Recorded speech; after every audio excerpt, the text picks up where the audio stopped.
जाजपुर जिल्लार एक high voltage आसन हेउछि सुकिंदा दानगदी निर्वाचन मंडली। कारण एठारु बीजेडी हाई प्रोफाइल नेता प्रीति रंजन घड़े ठिया होइछन्ति, जाहाकु नै सुकिंदा राजनीति बेस सरगरम। तीन प्रमुख दल निज निजर निर्वाचनी प्रचार करी लोकंक आशीर्वाद भिक्षा करुछन्ति। हेले बीजेडी प्रार्थी प्रीति रंजन शोभायात्रा रे असंभव भिड़ परिलक्षित हेउछि। तेणु एही निर्वाचनी दौड़े सुकिंदा बीजेडी विधायक प्रार्थी प्रीति रंजन ओरफ दानी भाई बेस आगे थिबा जଣା पड़ुछि। से विभिन्न पंचायत रे रोड शो द्वारा शक्ति प्रदर्शन करी लोकंक भल पाइबा साउंटुछन्ति। आज सुकिंदा ब्लॉक हाथीबारी, दानगदी ब्लॉक कियाझर एवं देउलकण पंचायत रे निर्वाचनी प्रचार करिछन्ति प्रीति रंजन।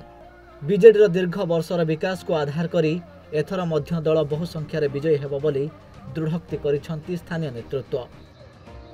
दीर्घ दिन विजु जनता दल विकास प्रतिफलन आज आपण मैंने देखा पाउछन्ति।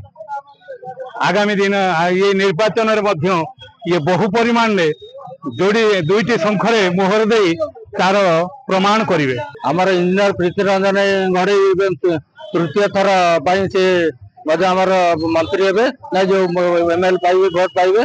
आपन तो देखुन देवलगांव ग्राम पंचायत रे अद्भुत प्रकार रैली एवं एते संख्यार आमर देवलगांव ग्राम पंचायत सब युवक माने समर्थन आमर दानी भाई को दौरान।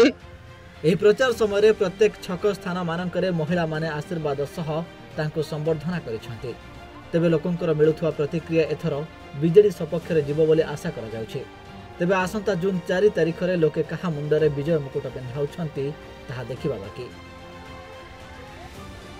जाजपुर रोड रो भागीरथी नाथंक रिपोर्ट सूचना टीवी।